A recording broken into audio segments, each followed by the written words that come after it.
When you're dieting, the world is very myopic. It's very black and white. Mhm. It's very like consciousness or your awareness is very, it's not focused on the right, not the right things, but it's not focused on things that actually matter. I just feel like it's this process with intuitive eating of like systematically deconditioning yourself from these very black and white perspectives that cause you to become disordered around food and around your body, Yeah.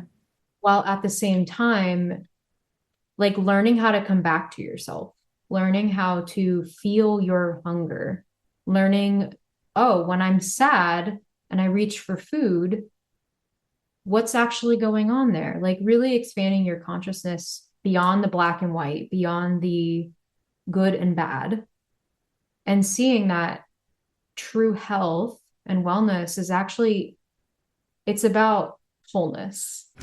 What's up, you beautiful beasts? I'm Katie. I'm on a mission to help humans become their favorite versions of themselves and to strive for overall health by healing their relationship to food and exercise, healing their relationship to their body, and most importantly, healing their relationship to themselves, all without ever having to step on a scale. I have had the privilege to talk to all kinds of different humans who have been through a plethora of experiences just being a human and existing. I believe that every single time someone shares their story, at least one person listening will learn from it, be inspired by it, and maybe, just maybe, even change the entire direction of their life. These are the stories of humans unveiling their beautiful beast. Keep listening. This is the Unveiling the Beast podcast.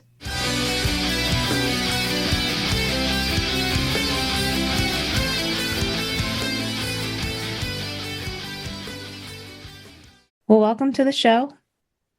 Thank you for having me. This is great. Yeah, I'm excited. I always like meeting new people, especially experts in my field, which is like health.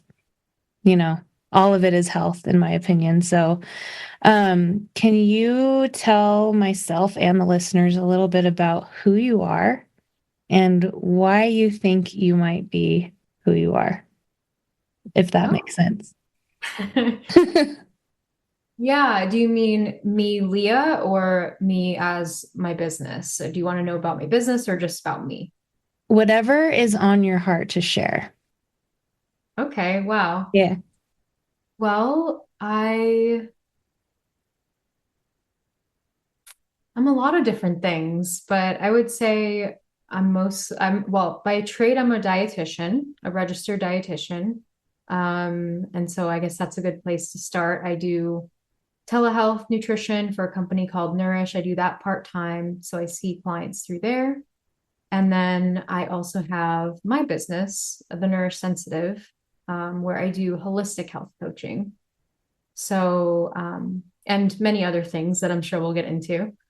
But yeah, that's my professional side. And um, I am, I live in Maine. I love being here in nature. I love being here out in the mountains or close to the mountains. I am a fairly sensitive person. That's why I work with highly sensitive people. And I've had quite the journey of self-discovery and growth in terms of becoming a business owner, discovering, my traits and understanding myself. And that just feels like an ongoing thing. Like I feel like every Yeah. day I'm just trying to learn more about myself and understand, what I'm here for. Obviously, I have my expertise and my schooling and my professional side, but then there's also the parts of me that I'm still learning about and discovering about myself. Mm. Um, so yeah, I guess what's on my heart is I really just want to connect with people. I'm very much like somebody who enjoys connecting genuinely with other people. I love hearing stories. I love telling stories. I'm definitely a storyteller and a story listener. I think being a sensitive person, being more on the empathic side, heart-centered side of things, I really enjoy just listening to people, getting to know them. Hmm. So yeah, I guess I'm bringing that into this conversation today. I love that. And I think what I love so much about that, like the connection piece, is that healthy connections and healthy relationships are part of our health, right? So, yeah, what are your thoughts on that? Yeah, I mean, I couldn't agree more.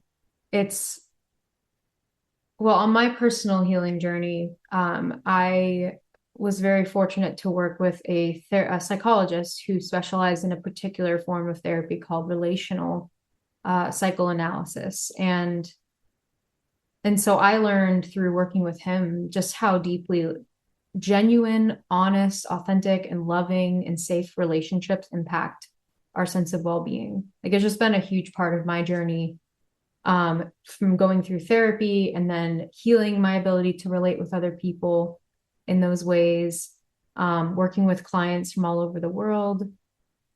I've noticed that it's really in connecting with others, like really understanding their story, listening to them, holding like a safe space for them to just be themselves. When you provide those conditions, people really get better just on their own. You can give your advice and your tips and you can support them in that, but it's really like the relationship I found that helps people improve their health and their well-being. Yeah. And to add to that, it's a beautiful thing when people realize too that they can choose their relationships. And another thing coming to me is like everything is a relationship. Our relationship to food, our relationship to exercise, our relationship to our bodies, our relationship to being interviewed on a podcast. Everything is a relationship. And when you can, like, I guess I want to use the word strive to have the healthy relationships in your life, you can pick and choose which ones to keep. And as I was saying that, I was thinking sometimes it might be okay to have a toxic relationship so you can see what you don't want, you know? Right. Mm-hmm. Yeah, I mean, we learn so much about ourselves through relationships. We learn, if you take like a close friendship, I found in my relationship containers, like friendship, that I learned things about myself that I found really hard to see in myself. Like my Mm, friends would sort of mirror back to me or tell me things about myself from a place of love that I'd be like, wow, if you see that in me, it makes it a lot easier for me to see it in me because I love you so much and I respect your perspective, your opinions. And then, of course, yeah, I agree with you. Like intimate relationships, like partnerships can also be very healing, even when they're like not so great yeah. because you learn so much about yourself. Yeah. So it's through relating with others that we come to know ourselves on a deeper level, if that makes sense. Oh, yeah. 100%. So, what is your typical person that you coach? Like, do you have a niche or a seeker, or I've heard the term avatar now? Like, is there somebody who is very specific that you prefer coaching or you have more experience coaching with? Yeah, I mean, I've worked with a wide variety of people. I would say my work is very inclusive. I really just enjoy meeting people where they're at, Mm. meeting all different kinds of people from all different walks of life. And I'm fortunate that I get to do that through my telehealth work as a dietitian because I work online, track people from all over the world.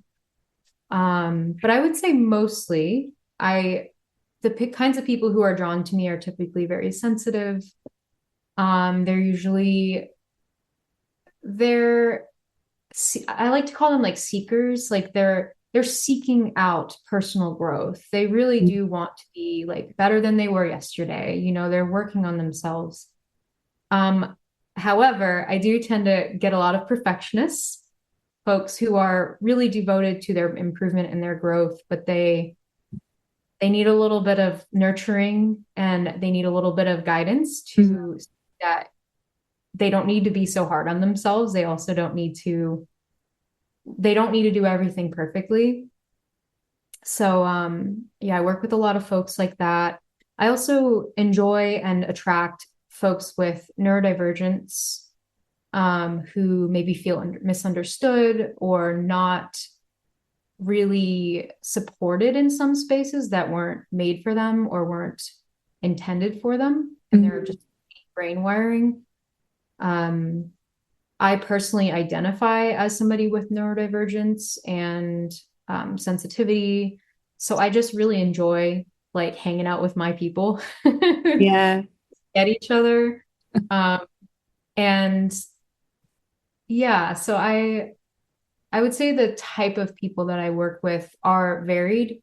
I really enjoy a diversity of different people, but there's also that focus around like sensitive and differently wired.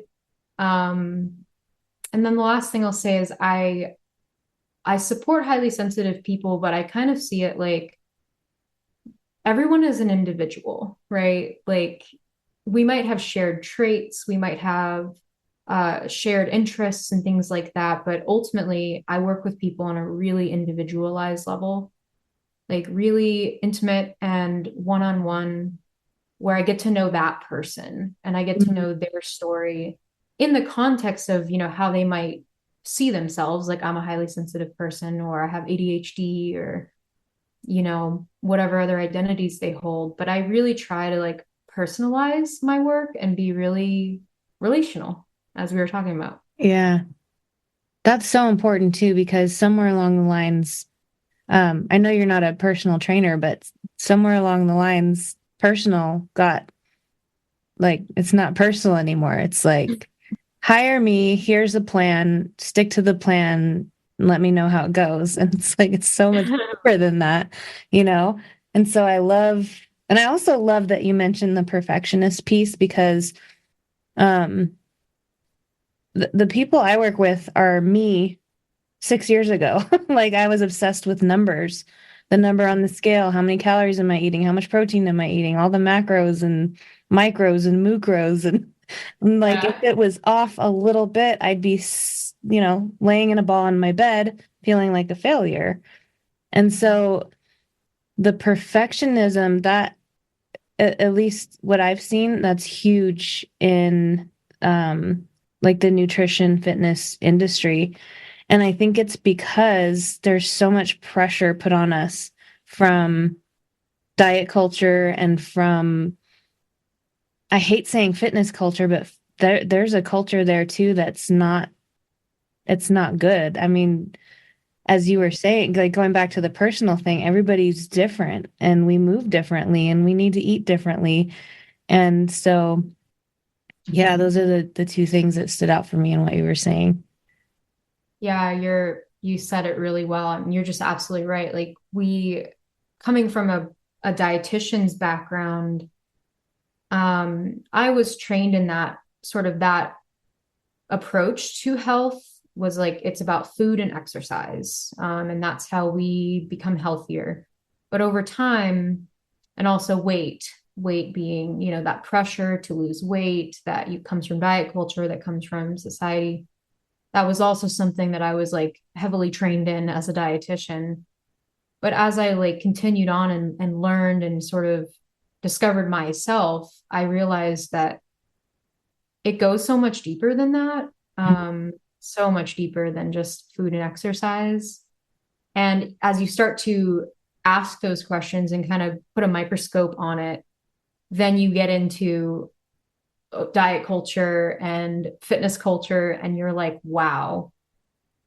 For me, it really changed when I got a certification in mind body eating Hmm. through institution, the psychology for the institute, wait, the Institute for the Psychology of Eating. And that was a fascinating program that really opened my mind as a dietitian to the interconnectedness of everything when it comes to health. And it was like I went from being this very black and white thinker about health, like, oh, you just have to like cut your calories and And move move. more. Right. I Yeah. went from that to like, oh no, not only is that not even a tiny fraction of the picture, but it's also, and then I got into intuitive eating, it's also harmful. And I'm not afraid to be bold in saying that because I've worked with, many clients who have come from diet culture, have come from just toxic health and fitness and wellness communities who they come to me and their relationship with food is so disordered. They can barely feed themselves, without having just a really severe emotional reaction or just feeling stressed all the time, not knowing what to do, just feeling very out of their body, out of their hunger, out of their fullness. And so it's just been really eye-opening for me to go deeper into those topics, coming from a traditional science, traditional healthcare background and being like, whoa, there's a whole other world here. Yeah. Just the listeners know that intuitive eating, reading that book, I don't want to say saved my life, but it definitely saved the quality of my life. And that's when everything changed for me. Um, but yeah, like going into it's so much deeper than eat less and move more. For whatever reason, I always say that like it's an infomercial. Eat less, move more. Um, but hold on, I lost my train of thought. Oh yeah, so it's that is such a tiny piece of it. And I think one of the bigger things to look at least with the people I work with, is emotions and how and where they're stored in your body. Like this is a new concept for me, even like 2 or 3 years ago. Emotions are stored in the body. What?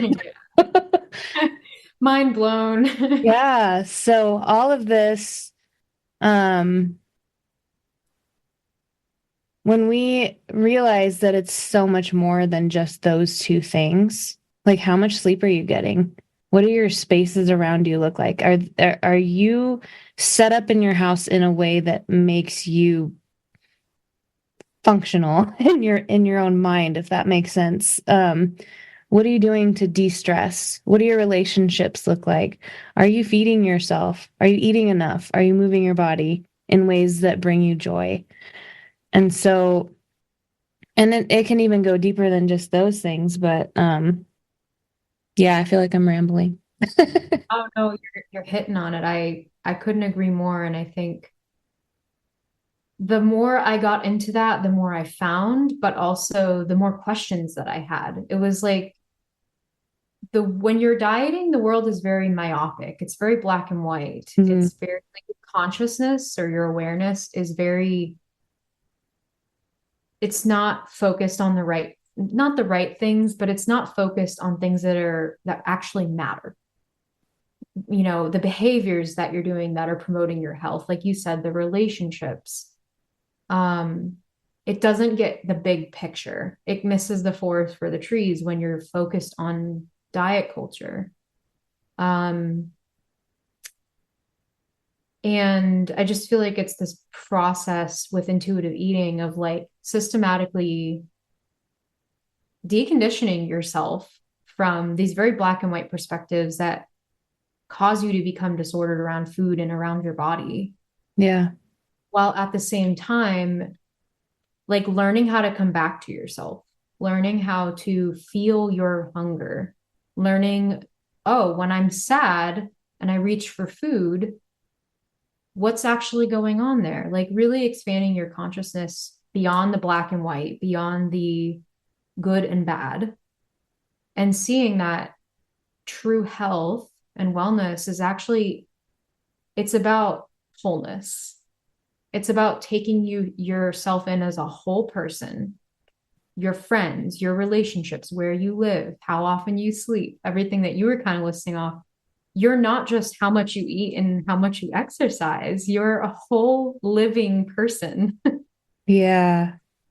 I love the way you put that. Oh, Yeah. Good stuff. Yeah, that book, I've read it 3 times. Um, I am my next certification will be the intuitive eating counselor. Um, because I talk about it so much, I might as well get a little more education in it. Yeah. Um, that's just a side note.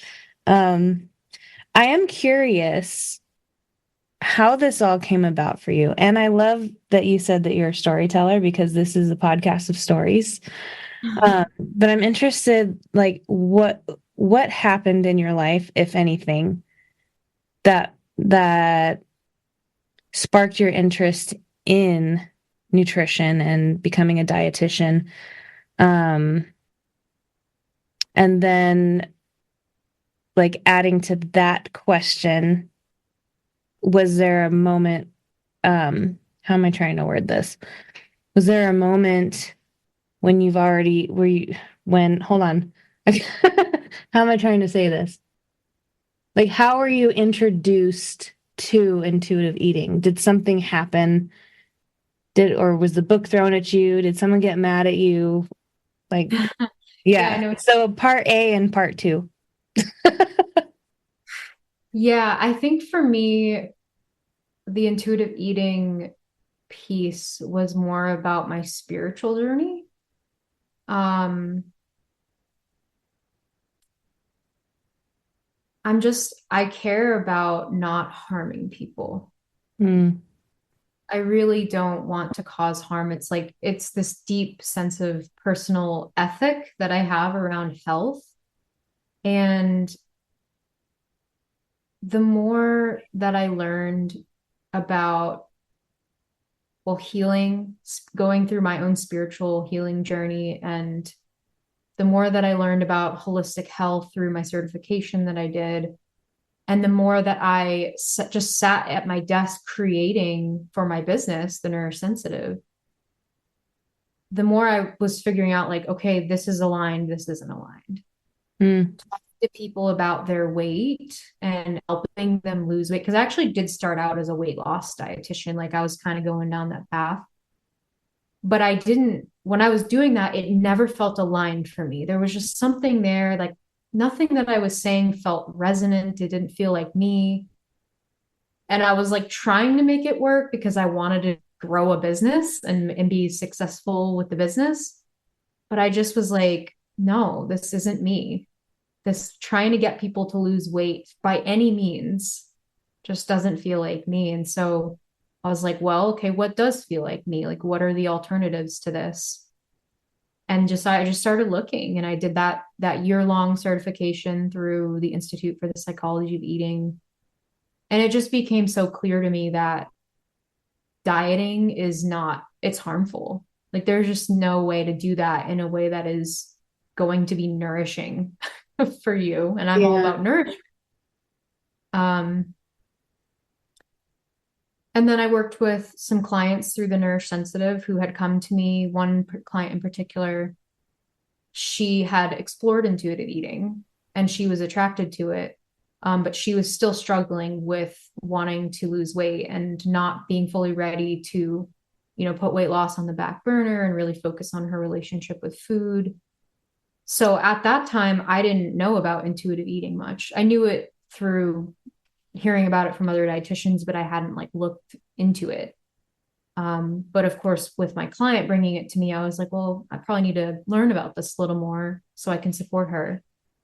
And yeah, so intuitive eating, just as I got into it, I also read the book. It just was fascinating. It was a paradigm shift. It was a completely different way of seeing food and body and health. And it resonated for me, right? This is just like you just tapping into your intuition. You're just like, okay, this connects. This feels like me. This feels aligned with my heart.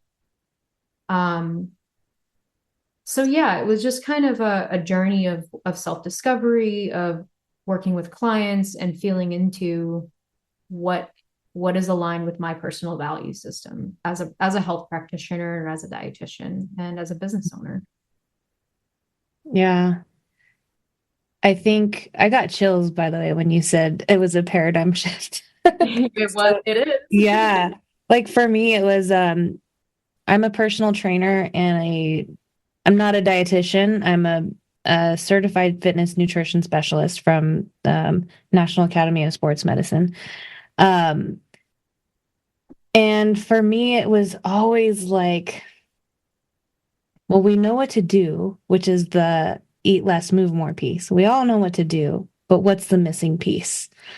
And I feel like when I read that book, that was the missing piece, is that eat less, move more is not the answer.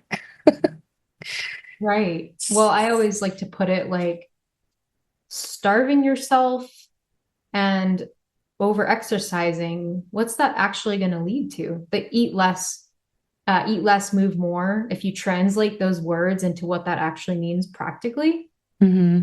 less is okay, eat less energy and expend more energy. It's literally an equation for burnout. It's an equation for low self-worth, low self-esteem, anxiety, malnutrition. Just it's an equation for that. Obsession, right? Yeah. Disorder, digestive issues. So, like, if you just boil it down to that simple advice and you actually think about it and flip it on its head and say, what does that mean in practice? It's so easy to see how dieting is not nourishing. It's extremely destructive to someone's sense of themselves, and just health and wellness. So, from that place, as I was growing the Nourish Sensitive, which is my personal business outside of my work as a dietitian, I started thinking really deeply about what are the elements of nourishment. Like nourishment was my word, the Nourish Sensitive. I was like, okay, what are the elements there? Like, what does it mean to be nourished? And I just started like kind of thinking on that every day as I was like creating content, working with clients. And there were 9 elements that kind of just came forward that felt complete to me, that felt like a complete picture of like what helps people live their best lives, be true to themselves, and feel nourished and feel like thrive, right? Not just survive under diet culture or what have you, but actually thrive and feel really good about yourself. And from that place, go out and do meaningful things in the world. Mm-hmm. Um, so yeah, it was like intuitive eating happened and it was really inspiring for me. But then I took it to the next level by being like thinking even bigger and being like, what do I want to take out of this that is unique to what I want to share about health and wellness? Yeah. So two things stuck out for me. And just to add to I love that you said equation for burnout. That is amazing. And to add to that, if you do that long enough, you hit the plateau, the mysterious plateau that everybody talks about. And it's not so mysterious. It is your body adapting because we adapt very quickly. And our body adapts in order to protect us. And so what it does is it holds on to as many calories as it can. And that's why you experience the plateau. And then because of what we're taught, our answer is to eat even less and move even more. And so then, yeah, sure, weight loss comes again. And then you hit that plateau again, the mysterious plateau that nobody knows, what's going on there. um, but yeah, your body is constantly adapting. And some people can get to a point where if they eat 1,200 calories, that's too much. Now they're going to gain weight from that.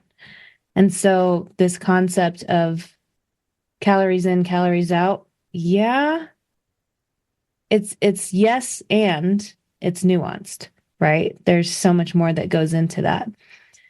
The second thing is I am really interested in what these 9 things are.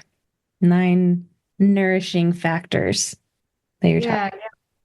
So the 9 elements of nourishment basically grounds I kind of describe it as like it's the foundation of what I do for people. That's kind of how I like to frame it so that they understand my methods and how I work and how I bring about holistic wellness and health for the people that I serve.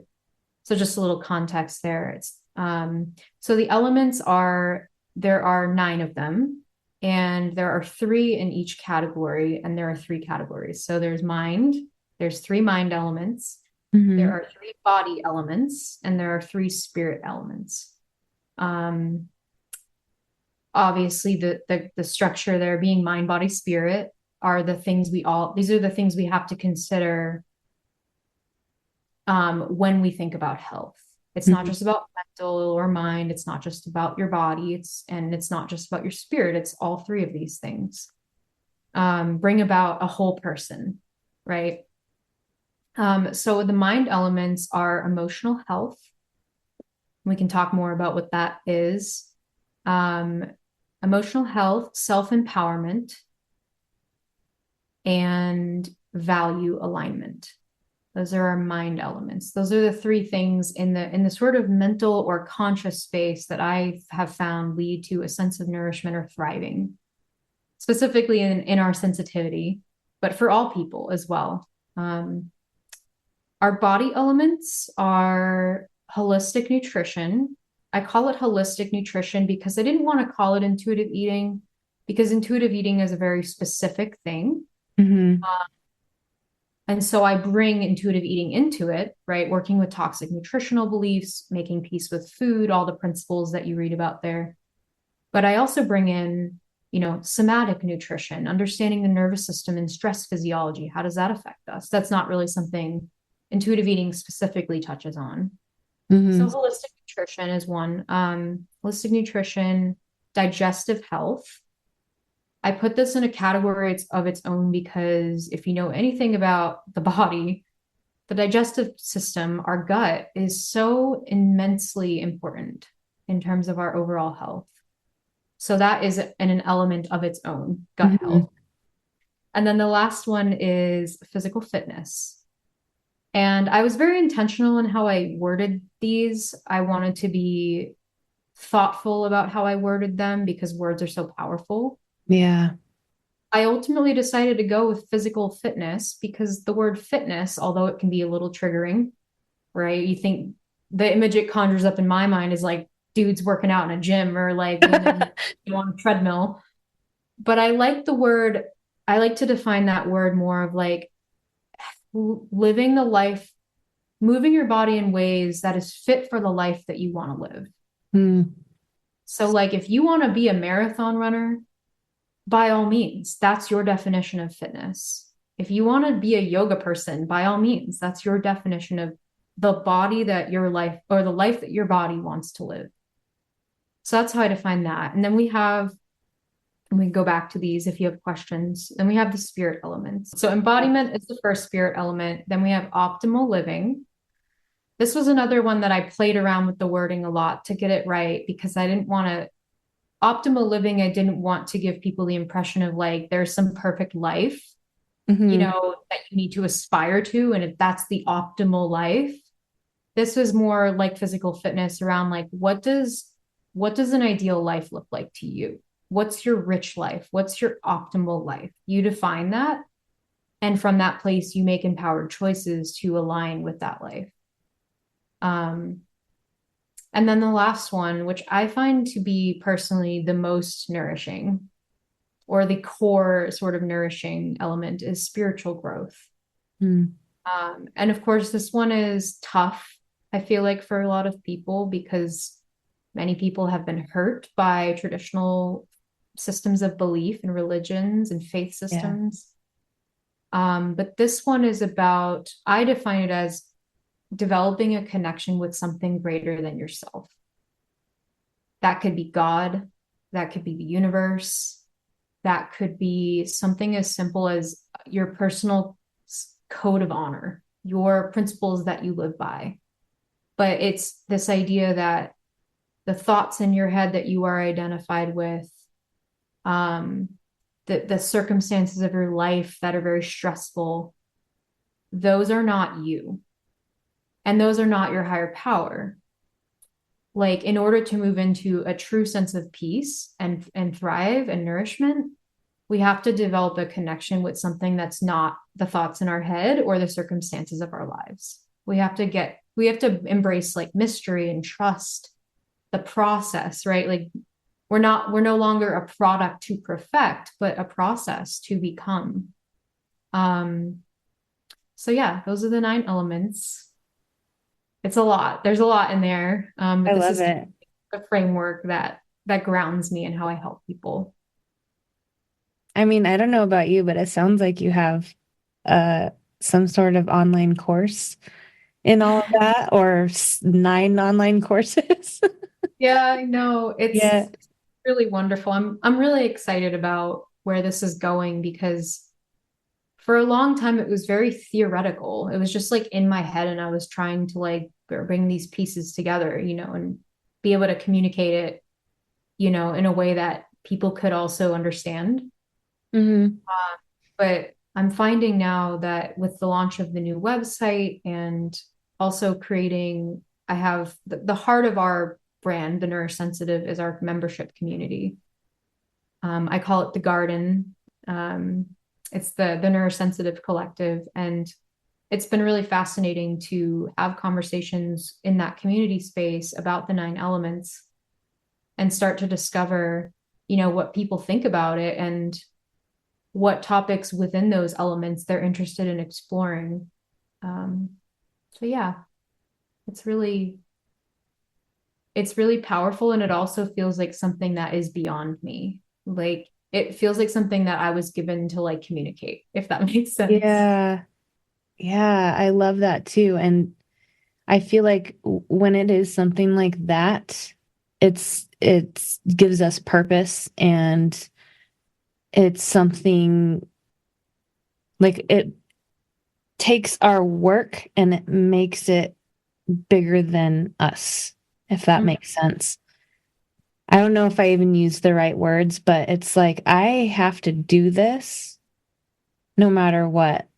Or in a lot of people in my coaching community, they say, I can't not do this.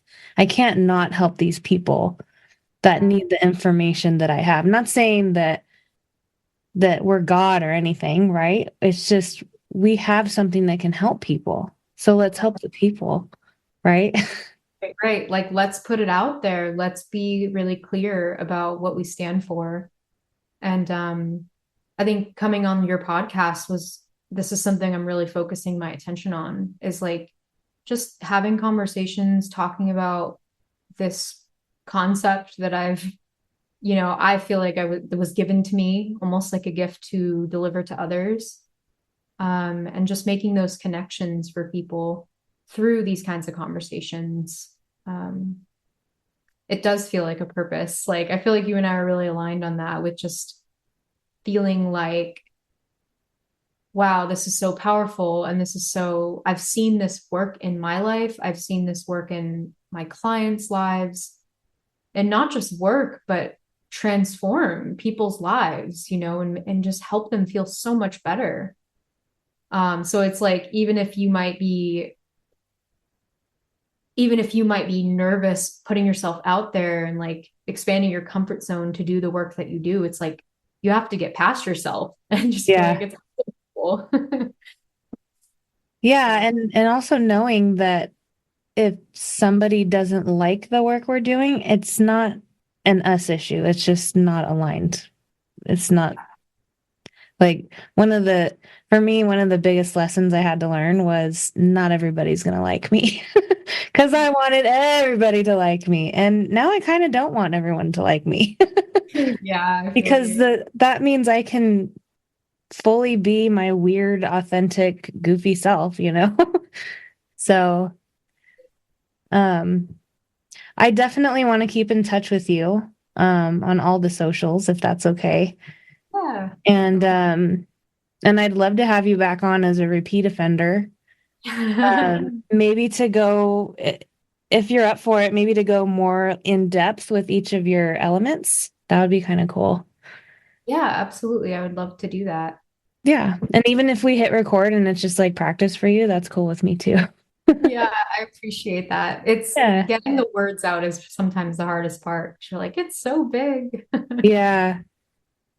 Well, I do have one more question for you. And I ask everyone at the end of each episode, and that is, if you had one piece of advice that you could give to the world, what would it be? Wow.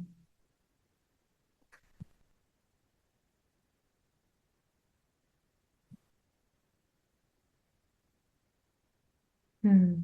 I would say get grounded in your heart. And because I truly believe that compassion and connection with other people is really the only thing that matters at the end of the day. Connecting with others through your heart, doing healing around your heart. A lot of us carry so much grief and so much just like pain that we've stored in the body. Yeah. So getting really connected with your heart center, because that's what the world really needs right now. I mean, we're having our conversation on election day. A lot of people's hearts are scared right now. But I would say ground into your heart. And when I say that, what I mean practically is like put your hand on your heart, like feel that part of your body. Um, each day, do something kind for someone else and for yourself. Don't forget to include yourself. It's so important, honestly, that you include yourself, because if you're always giving, then you can't stay grounded in your heart, because you're going to be so burnt out that you won't have anything to give. So, yeah, that would be my advice, and it's definitely something I'm continuously practicing in my own life as well. I'm not a guru. Like, I wake up every day and I'm like holding my crystal and I'm like, stay in your heart, you know? So it's a journey too. I would leave people with that as well. It's a journey and it's a process. You are a process. You're on a journey. You're never going to get there. You just have to always be working to stay in that heart center, in that heart place. Beautiful beasts, Leah Tarleton signing off. Until next time. Palaka.